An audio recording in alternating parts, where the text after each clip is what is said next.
akhirat. Kenapa ada jenis seperti itu? Ya karena sudah diampuni semua dosa-dosa kita. Begitu. Jadi indah ya. Begitu ya.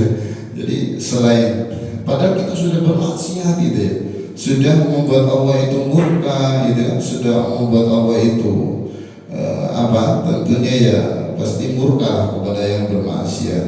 Tapi kalau kemudian bertobat, tobat itu kan hanya sebatas kita istighfar, menyesali gitu ya, terus kemudian berjanji untuk tidak mengulangi lagi, berusaha untuk beramal. Kan simpel sebenarnya, tapi ya berat kalau kita lakukan betul-betul ini. Tapi simpel, tapi itu bisa menghapus dosa kita yang kita lakukan selama berbulan-bulan, bahkan mungkin bertahun-tahun gitu. Sepertinya nggak seimbang gitu loh dengan dosa yang kita lakukan terus menerus, dosa-dosa terus kita lakukan. Dengan taubat yang hanya ya Allah, saya minta ampun semua dosa-dosa saya.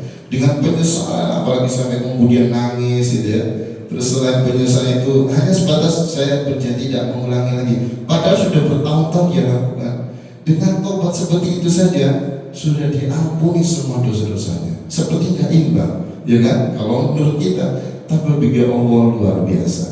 Innallaha ghafurur rahim, karena memang Allah itu dan maha pengampun ya. Jadi tidak sebatas hanya satu dosa yang kemudian kita lakukan dihapus, tidak, tapi memang janjinya Allah itu kita bisa dijadikan sebagai hambanya yang beruntung. Nah inilah makanya kita ingin sekali gitu ya, kita bisa menjadi orang yang beruntung, orang yang bahagia di dunia, lebih-lebih nanti di akhirat itu. Bahkan janji Allah, satu keberuntungan di situ tuh bagian daripada yang nanti Allah akan janjikan masuk surga. Dalam Al-Quran, ya ayyuhalladzina amanu tubu ilallahi taubatan nasuha asa rabbukum ayyukaffiru ankum sayyi'atikum wa yudkhilakum jannatin tajri min tahtiha al-anhar. Wahai orang-orang beriman, tubu ilallah, taubatan kepada Allah dengan taubatan nasuha, taubat yang semurni-murninya, yaitu maksudnya taubat dengan syarat-syaratnya tadi itu. Tidak cukup hanya astagfirullahaladzim, tapi kemudian tidak menyesali dosa-dosanya, astagfirullahaladzim, tapi kemudian nggak ada niatan untuk berjanji tidak mengulangi lagi. Tapi benar-benar taubat, syarat-syaratnya dilakukan. Asa rabbukum ayyukaffiru ankum sayyi'atikum. Jadi mudah-mudahan Tuhanmu itu menghapus, menutupi kesalahan-kesalahannya. Itu Allah yang berfirman. Ya, yang hadis tadi udah disampaikan, ini dikuatkan lagi dengan firman Allah gitu. Allah yang sudah menyampaikan, dan banyak ayat-ayat Al-Quran tentang pengampunan Allah, banyak sekali kalau kita kaji itu. Ini hanya sebatas sekilas ayat, sekian ayat, tapi kalau kita baca betul-betul itu luar biasa. Apalagi innallaha ghafurur rahim, inna itu diulang berapa kali itu. Saya menunjukkan ayolah bertobat kepada aku, seakan seperti itu ya Allah yang kita. Kamu tuh sudah berbuat dosa siang malam ya, melalui hadis kuncinya. Ayo bertobat kepadaku, aku buka pintu lebar-lebar, aku sediakan surga. Ya. Kalau kamu nggak tobat, nanti aku siapkan neraka. Artinya kita dikasih pintu tobat yang begitu luasnya. Asarubbukum ayyukaffiru ankum sayyi'atikum, dan ternyata selain dosa-dosa kita ditutup, dihapus oleh Allah, wa yudkhilakum jannatin tajri min tahtiha al-anhar, akan dimasukkan di surganya Allah yang mengalir di bawahnya sungai-sungai. Indahnya orang bertobat, padahal dosa-dosanya banyak gitu ya. Padahal dosa-dosa kecil, apalagi dosa-dosa besar sudah dia lakukan, tapi dengan bertobat dosa-dosanya dihapus, ditutupi oleh Allah, justru malah dimasukkan ke surga. Kalau sudah ada seperti itu, terus kemudian kita nggak mau bertobat, kurang apa diri ini gitu ya? Akan seperti apa keimanan kita kepada Allah kalau seperti itu? Yang sampai kemudian kita nanti yang kita hadapi namanya su'ul khotimah, yang kita harapkan adalah husnul khotimah. Jadi luar biasa ya Bapak Ibu, ini sama-sama kita merenunglah tentang ayat Al-Quran, tentang maqalah yang kedua. Memang luar biasa kalau kita betul-betul kaji kitab Nasuhul Ibad ini, benar-benar banyak motivasi untuk kita menjalankan kehidupan sehari-hari itu tuh betul-betul bisa menjadi bekal kita. Bicara tentang niat, tentang muamalah, tentang ibadah, tentang bagaimana kita interaksi dengan orang lain gitu ya, dengan makhluk Allah, dengan Allah, itu semua diatur di sini ya. Yang sebelumnya kita irhamu man fis samawati wal ardh, belas kasihanlah kepada makhluk-makhluk Allah yang ada di langit dan bumi. Jadi tidak hanya sebatas kepada Allah, tapi Allah perintahkan untuk berkasih kepada makhluk Allah di langit dan bumi, walaupun bukan manusia. Nah itu kan, bihuri Adam, selain manusia pun kita harus berkasih sayang, walaupun hanya sebatas kepada lalat saja kan gitu. Tapi luar biasa. Nah, dari janji-janji Allah yang memang Allah berikan kepada ahli taubah inilah yang kemudian bisa menjadi motivasi kita untuk sama-sama bertobat. Tidak hanya sebatas itu, kalau Allah janjikan dalam Al-Quran itu ternyata bisa menjadikan dosa-dosa kita lakukan itu diganti oleh Allah dengan kebaikan. Ya, kalau dalam Al-Quran itu faulaika yubaddilu sayyi'atihim hasanatin. Mereka-mereka yang bertobat itu akan diganti keburukannya yubaddilu sayyi'atihim. Yubaddilu itu ganti. Allah mengganti keburukannya dengan kebaikan. Kita kurang apa sebenarnya ya? Bapak Ibu ya, sudah diampuni dosanya, justru malah kebaikan ini menjadi pengganti dari dosa-dosa yang kita lakukan. Luar biasa. Jadi tentu benar, makanya gak kaget kalau orang yang bertobat itu janjinya surga. Kenapa? Karena dosa-dosa yang dilakukan diganti dengan kebaikan. Masya Allah. Dengan hanya sebatas itu tadi taubat yang begitu simpel gitu. Tapi kemudian kita berjanji tidak mengulangi dosa itu lagi. Tidak hanya cukup di situ. Ini di mana Nabi Nuh ya mengatakan kepada kaumnya, faqul tastaghfiru rabbakum innahu kana ghaffara yursilis samaa 'alaikum midrara wa yumdidkum bi amwali wa banina wa yaj'al lakum jannati wa yaj'al lakum anhara. Juz 29. Faqul, katakanlah, istaghfiru rabbakum, mintalah ampun kepada Tuhan. Bertobatlah kepada Tuhan. Maksudnya minta ampun di situ adalah bertobat. Faqul tastaghfiru rabbakum innahu kana ghaffara. Sesungguhnya Allah itu Maha Pengampun. Yursilis sama 'alaikum midrara, maka Allah akan kirimkan dari langit hujan yang deras. Dengan hujan yang deras sehingga tumbuhlah tumbuh-tumbuhan yang akan dinikmati. Alladzi ja'ala lakum al-ardha firasyan was-samaa bina'an wa anzala minas samai ma'an fa akhraja bihi minats thamarati rizqan lakum.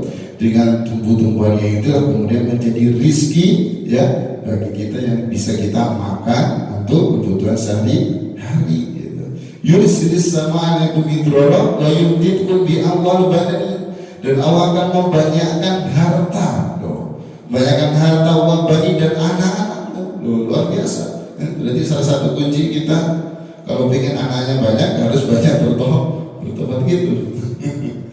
Kalau pengen hartanya banyak, ya memang harus banyak bertobat. Dari sisi harta ini, ya tentunya Allah pasti lebih tahu, ya. Harta yang sekiranya untuk menjadikan kita lebih selamat kepada Allah, gitu ya. Lebih selamat, lebih hati-hati, tidak sampai lupa dengan Allah, gitu ya. Justru dengan banyak harta kita semakin ingat dengan Allah. Tapi pada intinya kalau kita pengen kehidupan kita dicukupi oleh Allah, wa yumdidkum bi amwal, ya, tidak sampai kekurangan, tidak sampai ini dan seterusnya, maka kuncinya bertaubat kepada Allah. Bi amwal wa banin wa yumdidkum bi amwal wa banin wa yaj'al lakum jannatan wa yaj'al lakum anhar, dan mengadakan yaitu Allah itu kebun-kebun yang di dalamnya ada sungai-sungai. Allah persiapkan untuk mereka yang bertaubat. Salah satunya doa yang kemudian bisa diijabah, dikabulkan oleh Allah, yaitu doa-doanya orang yang bertaubat, terus menulis istighfar. Oke, pernah dengar kita ya kisah yang dialami oleh Imam Ahmad bin Hanbal ketika beliau musafir bepergian ke satu daerah, di daerah Baghdad sana. Terus kemudian singkat cerita ketika beliau sudah kemalaman di perjalanan gitu ya, terus kemudian ingin beristirahat di satu masjid. Kebetulan marabat masjid nggak tahu kalau itu Imam Ahmad bin Hanbal. Diusirlah, ya, diusir. Nggak boleh. Ya ibadah nggak boleh tidur di masjid, nggak boleh, ini masjid mau dikunci. Oh ya sudah. Gitu. Dan ada seorang yang profesi sebagai penjual roti, ya, sedang mengolah adonan roti. Terlihat bahwa Imam Ahmad bin Hanbal diusir oleh marabat masjid. Dan penjual roti nggak ngerti juga kalau itu Imam Ahmad bin Hanbal. Dia tanya, tuh ada orang diusir di masjid, oh kebetulan ada kamar kosong, ya misalnya seperti itu. Kemudian dihampiri, dipersilakan, ya Allah, kalau kamu butuh tempat untuk bermalam, silahkan ke rumah saya, kebetulan lagi kosong. Gitu. Oh masuk di situ istirahat. Nah begitu sambil istirahat, terlihat bahwa tukang adon roti atau tukang penjual roti sambil mengolah adon roti terus baca istighfar, astagfirullahaladzim, astagfirullahaladzim, begitu, astagfirullah, terus diperhatikan sama Imam Ahmad bin Hanbal. Terus gitu ya, sampai lama juga istighfar terus. Akhirnya gak jadi tidur, penasaran. Disampailah penjual roti ini, didekati dari belakang. Wahai Allah, saya lihat engkau dari tadi terus istighfar, terus diberi kepada Allah. Apa keutamaan, apa yang engkau dapatkan dengan engkau terus menerus dikir kepada Allah? Walaupun dengan kerja ngadonin roti gitu ya, itu terus apalagi pas lagi diam, apalagi pas lagi mungkin setelah sholat dan seterusnya. Oh kerjanya padahal butuh keseriusan, butuh itu terus dikir. Jadi ada motivasi yang luar biasa. Kata beliau itu jawabnya, alhamdulillah dengan aku istighfar kepada Allah, maka semua permintaanku Allah kabulkan. Aku minta ini, minta itu, semuanya Allah kabulkan. Aku rasa semua dikabulkan kepada Allah. Hanya satu permintaanku kepada Allah. Apa itu ya Allah? Aku dari dulu ingin bertemu dengan yang namanya Imam Ahmad bin Hanbal. Pengen bertemu dengan Imam Ahmad bin Hanbal. Sampai sekarang belum kesampaian, belum diijabah semua. Dengan begitu dia langsung kaget. Masya Allah sendiri. Akuilah ini Ahmad bin Hanbal. Beneran langsung. Ternyata Allah memperjalankan gara-gara kamu gitu. Dari tempatku yang begitu jauh, aku malang buana terus. Akhirnya Allah hadirkan aku di sini gara-gara istighfarmu ternyata ya. Masya Allah, akhirnya dirangkul, dipeludang segala macam. Karena memang beliau pengen sekali dari dulu itu ketemu dengan yang namanya Imam Ahmad bin Hanbal. Tapi dengan terus menerus istighfar, ternyata gak ada satupun doa yang tidak diijabah oleh Allah. Walaupun sekelas Imam Ahmad bin Hanbal dengan penjual roti pun, ya sebagai bukti Allah ijabah doa-doanya. Sampai beliau sesempatnya dihadirkan ke rumahnya. Gak tanggung-tanggung, gak cukup ketemu di jalan, gak cukup ketemu di mana atau mungkin pas acara apa. Tapi ternyata sampai dihadirkan di rumahnya, bahkan nginep di rumahnya sekalian. Itu luar biasa, sebagai bentuk keagungan Allah, ya, maha rahmat Allah, maha agung Allah yang diberikan kepada hamba-hambanya yang bertaubat kepada Allah Subhanahu wa Ta'ala. Jadi Bapak Ibu yang dirahmati oleh Allah Subhanahu wa Ta'ala, suatu kebahagiaan bagi kita yang senantiasa sudah memahami, ya, sudah sama-sama belajar tentang ilmu taubat yang begitu besar, ya, ternyata hikmah yang begitu besar, manfaatnya yang begitu besar, apa yang Allah janjikan kepada kita semua. Maka tidak ada kata pintu ditutup untuk kita mau bertobat selagi kita masih bernafas, ya, mumpung masih kita dikasih kesempatan oleh Allah, ya, untuk bisa melaksanakan amal soleh, untuk bisa melakukan segalanya lah. Ya, mudah-mudahan kita dikasih kemudahan oleh Allah, pertolongan oleh Allah untuk senantiasa yaitu bertaubat kepada Allah Subhanahu wa Ta'ala. Insya Allah dengan kita bertaubat dengan taubatan nasuha tadi itu, maka Allah Subhanahu wa Ta'ala akan berikan suatu anugerah besar, ya, tidak hanya sebatas dosa diampuni, tapi juga ada banyak anugerah di dunia ini selama kita hidup, dan akhir nanti kita akan dimasukkan ke surganya Allah Subhanahu wa Ta'ala. Walaupun kita bertobat sebenarnya tidak untuk mencari apa yang Allah janjikan, bla bla segala macam. Kita hanya tertuju kepada Allah saja. Yang penting Allah mengampuni dosa-dosa kita sudah cukup. Masalah kita dapat ini, Allah kasih janji hujan yang deras, hujan yang lebat, rezeki apa segala macam, itu sebagai bonus saja lah dari Allah. Tapi tujuan kita yaitu mendapatkan ampunan, semata-mata ampunan dan ridhonya Allah Subhanahu wa Ta'ala. Mungkin itu untuk makalah yang ke-12. Insya Allah berikutnya nanti makalah yang ke-13 mudah-mudahan kita bisa istiqomah. Dari jamaah juga banyak yang berhangat karena memang ada acara didik ya, seperti Pak Agus ya, dia juga sudah ini. Terus kemudian yang lain mudah-mudahan bisa menjadikan kita semua untuk bisa istiqomah dalam kebaikan. Amin ya rabbal alamin. Mungkin itu, kurang lebihnya mohon maaf. Akhirul kalam wa muwaffiqil aqwamit thoriq. Wassalamualaikum warahmatullahi wabarakatuh.